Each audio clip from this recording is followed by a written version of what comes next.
Paulo e Estevão, pelo Espírito Emmanuel.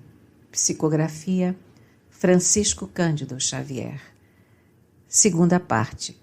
Capítulo 7, parte 2. O apóstolo deu curso às lágrimas que lhe fluíam do coração. Aquele cuidado amoroso de Jesus, aquela exortação em resposta ao seu apelo, penetravam-lhe a alma em ondas cariciosas. A alegria do momento dava para compensar todas as dores e padecimentos do caminho. Desejoso de aproveitar a sagrada inspiração do momento que fugia, pensou nas dificuldades para atender às várias igrejas fraternas. Tanto bastou para que a voz dulcíssima continuasse. Não te atormentes com as necessidades do serviço. É natural que não possas assistir pessoalmente a todos, ao mesmo tempo, mas é possível a todos satisfazeres simultaneamente pelos poderes do Espírito. Procurou atinar com o sentido justo da frase, mas teve dificuldade íntima de o conseguir. Entretanto, a voz prosseguia com brandura. Poderás resolver o problema escrevendo a todos os irmãos em meu nome. Os de boa vontade saberão compreender, porque o valor da tarefa não está na presença pessoal do missionário, mas no conteúdo espiritual do seu verbo, da sua exemplificação e da sua vida. Doravante, Estevão permanecerá mais aconchegado a ti, transmitindo-te meus pensamentos, e o trabalho de evangelização poderá ampliar-se em benefício dos sofrimentos e das necessidades do mundo. O dedicado amigo dos gentios viu que a luz se extinguira. O silêncio voltara a reinar entre as paredes singelas da igreja de Corinto. Mas, como se houvera sorvido a água divina das claridades eternas, conservava o espírito mergulhado em júbilo intraduzível. Recomeçaria o labor com mais afinco, mandaria às comunidades mais distantes as notícias do Cristo.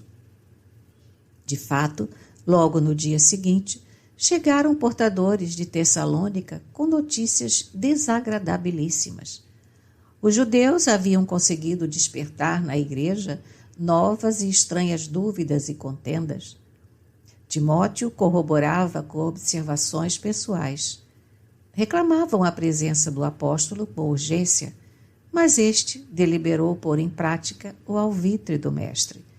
E recordando que Jesus lhe prometera associar Estevão à divina tarefa, julgou não dever atuar por si só. E chamou Timóteo e Silas para redigir a primeira de suas famosas epístolas. Assim começou o movimento dessas cartas imortais, cuja essência espiritual provinha da esfera do Cristo, através da contribuição amorosa de Estevão, companheiro abnegado e fiel, daquele que se havia arvorado na mocidade em primeiro perseguidor do cristianismo. Percebendo o elevado espírito de cooperação de todas as obras divinas, Paulo de Tarso nunca procurava escrever só. Buscava cercar-se, no momento, dos companheiros mais dignos, socorria-se de suas inspirações, consciente de que o mensageiro de Jesus, quando não encontrasse no seu tono sentimental as possibilidades precisas para transmitir os desejos do Senhor, teria nos amigos instrumentos adequados. Desde então, as cartas amadas e célebres, tesouro de vibrações de um mundo superior, eram copiadas e sentidas em toda parte.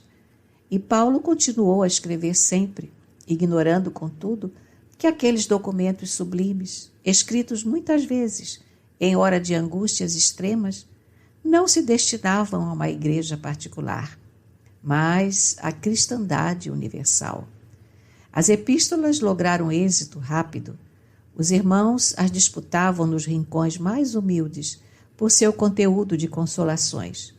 E o próprio Simão Pedro, recebendo as primeiras cópias em Jerusalém, reuniu a comunidade e, lendo-as comovido, declarou que as cartas do convertido de Damasco deviam ser interpretadas como cartas do Cristo aos discípulos e seguidores, afirmando ainda que elas assinalavam um novo período luminoso na história do Evangelho.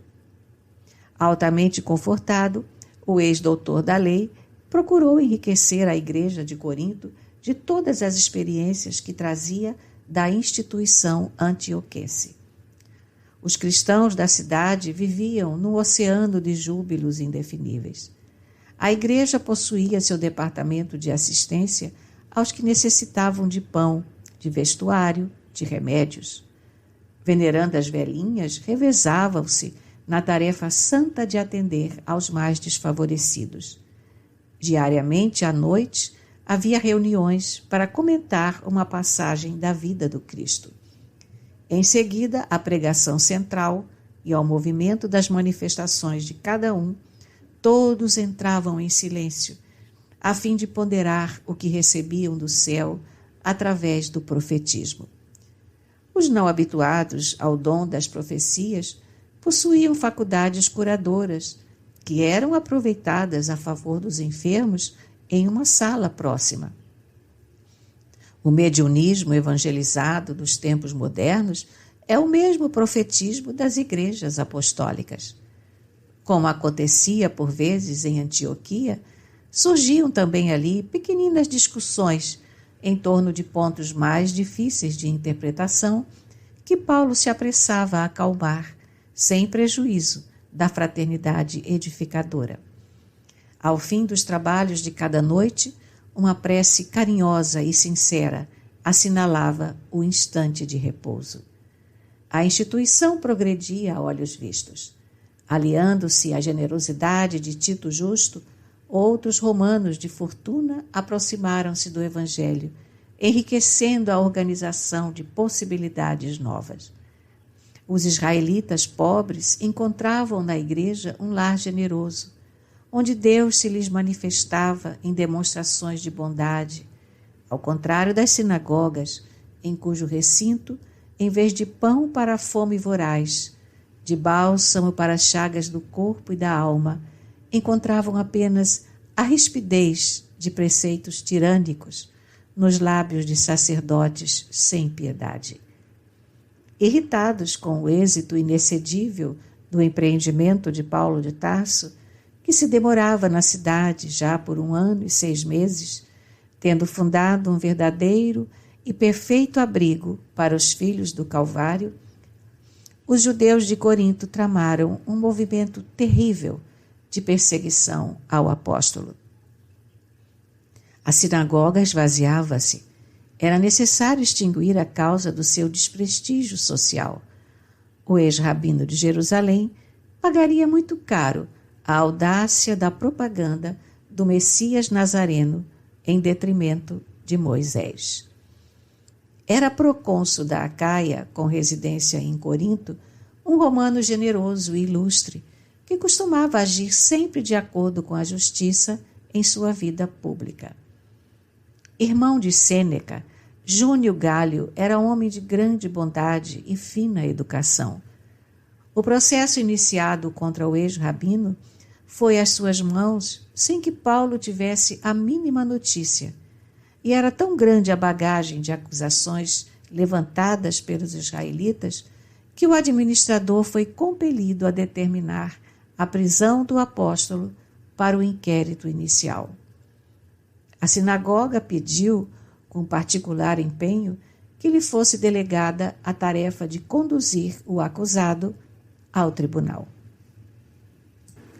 Longe de conhecer o móvel do pedido, o procônsul concedeu a permissão necessária, determinando o comparecimento dos interessados à audiência pública do dia seguinte. De posse da ordem, os israelitas mais exaltados deliberaram prender Paulo na véspera, no momento em que o fato pudesse escandalizar toda a comunidade. À noite, justamente quando o ex-rabino comentava o Evangelho, tomado de profundas inspirações, o grupo armado parou à porta, destacando-se alguns judeus mais eminentes que se dirigiram ao interior. Paulo ouviu a voz de prisão com extrema serenidade. Outro tanto, porém, não aconteceu com a assembleia. Houve grande tumulto no recinto. Alguns moços mais exaltados apagaram as tochas, mas o apóstolo valoroso, num apelo solene e comovedor, bradou alto: Irmãos, acaso quereis o Cristo sem testemunho? A pergunta ressoou no ambiente, contendo todos os ânimos. Sempre sereno, o ex-rabino ordenou que acendessem as luzes e, estendendo os pulsos para os judeus admirados, disse com acento inesquecível: Estou pronto. Um componente do grupo, despeitado com aquela superioridade espiritual, avançou e deu-lhe com os açoites em pleno rosto. Alguns cristãos protestaram, os portadores da ordem de Gálio revidaram com aspereza, mas o prisioneiro, sem demonstrar a mais leve revolta, clamou em voz mais alta: Irmãos, regozijemo-nos em Cristo Jesus. Estejamos tranquilos e jubilosos, porque o Senhor nos julgou dignos. Grande serenidade estabeleceu-se então na assembleia. Várias mulheres soluçavam baixinho.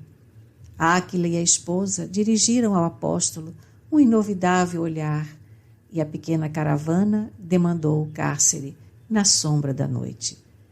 Atirado ao fundo de uma enxovia úmida, Paulo foi atado ao tronco do suplício e houve de suportar a flagelação dos 39 açoites. Ele próprio estava surpreendido. Sublime paz banhava-lhe o coração de brandos consolos. Não obstante sentir-se sozinho, entre perseguidores cruéis, experimentava nova confiança no Cristo. Nessas disposições, não lhe doíam as vesgatadas impiedosas. Debalde os verdugos espicaçavam-lhe o espírito ardente com insultos e ironias. Na prova rude e dolorosa, compreendeu alegremente que havia atingido a região de paz divina no mundo interior, que Deus concede a seus filhos depois das lutas acerbas e incessantes por eles mantidas na conquista de si mesmos. De outras vezes, o amor pela justiça o conduzira a situações apaixonadas, a desejos mal contidos, a polêmicas ríspidas, mas ali, enfrentando os açoites que lhe caíam nos ombros seminus, abrindo sulcos sangrentos, tinha uma lembrança mais viva do Cristo, a impressão de estar chegando aos seus braços misericordiosos, depois de caminhadas terríveis e ásperas, desde a hora em que havia caído às portas de Damasco, sob uma tempestade de lágrimas e trevas. Submerso em pensamentos sublimes, Paulo de Tarso sentiu seu primeiro grande êxtase. Não mais ouviu os sarcasmos dos algozes inflexíveis, sentiu que sua alma dilatava-se ao infinito, experimentando sagradas emoções de indefinível ventura. Brando sono lhe anestesiou o coração, e somente pela madrugada voltou a si do caricioso descanso. O sol visitava-o alegre através das grades. O valoroso discípulo do Evangelho levantou-se bem disposto, recompôs as vestes e esperou pacientemente. Só depois do meio-dia, 3 soldados desceram ao cárcere das disciplinas judaicas, retirando o prisioneiro para conduzi-lo à presença do procônsul. Paulo compareceu à barra do tribunal com imensa serenidade. O recinto estava cheio de israelitas exaltados, mas o apóstolo notou que a assembleia se compunha na maioria de gregos de fisionomia simpática, muitos deles seus conhecidos pessoais dos trabalhos de assistência da igreja. Júnio Gálio, muito cioso do seu cargo, sentou-se sob o olhar ansioso dos espectadores cheios de interesse. O procônsul, de conformidade com a praxe, teria de ouvir as partes em litígio, antes de pronunciar qualquer julgamento, apesar das queixas e acusações exaradas em pergaminho.